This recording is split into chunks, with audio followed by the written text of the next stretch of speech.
Have you ever caught yourself missing someone who literally caused you stress, tears, and maybe even a few dramatic late-night playlists? Yeah, that person.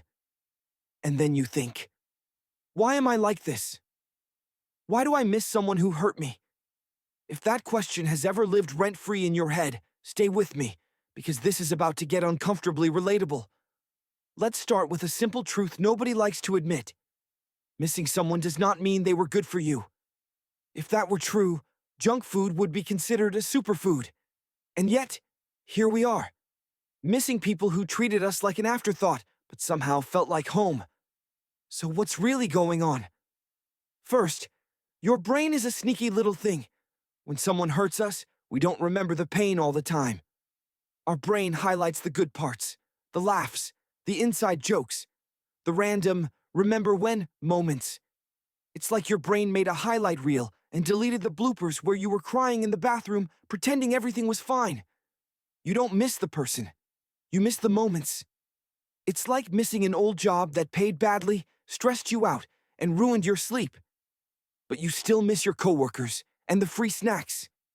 Same thing. Now here's the second reason, and this one hits hard. Familiar pain feels safer than unfamiliar peace. Let that sink in. When someone hurt you repeatedly, your mind learned that pattern. It became predictable. You knew when they'd pull away, when they'd apologize, when they'd act sweet again. It was painful, but familiar. Healing, on the other hand, feels unknown. Quiet. Empty. And the brain hates emptiness. It goes, hey, where's the chaos I'm used to?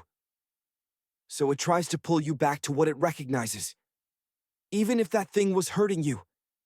It's like wearing shoes that are too tight for years, finally taking them off and then thinking, this feels weird.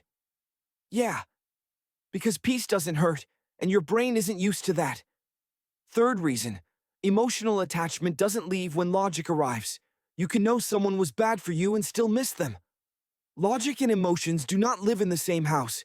They're barely neighbors. Your heart remembers how you felt when things were good.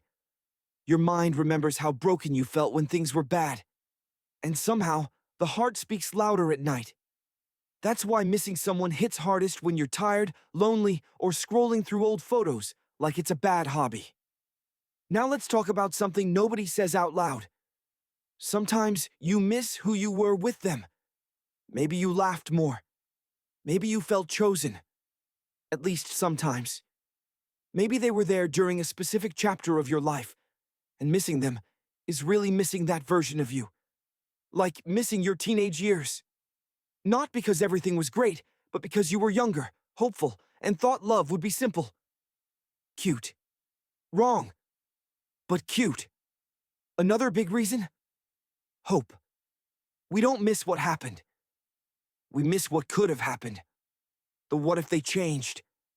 The maybe I gave up too soon. The imaginary version of them that only exists in your head and never existed in real life. That version texts back on time. That version understands you. That version doesn't hurt you. And your brain goes, but what if? Here's the tough love part. Missing someone doesn't mean you should go back. You can miss a song and still know it doesn't belong on repeat.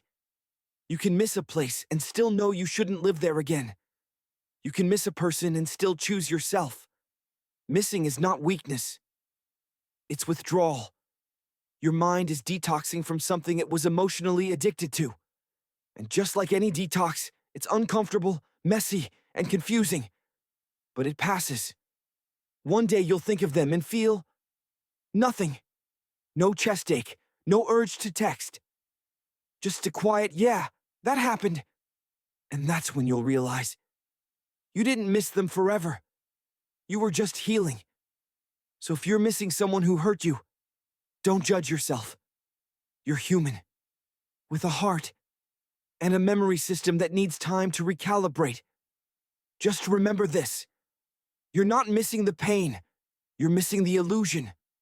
And once that illusion fades, what's left is peace. Unfamiliar, quiet, and absolutely worth it.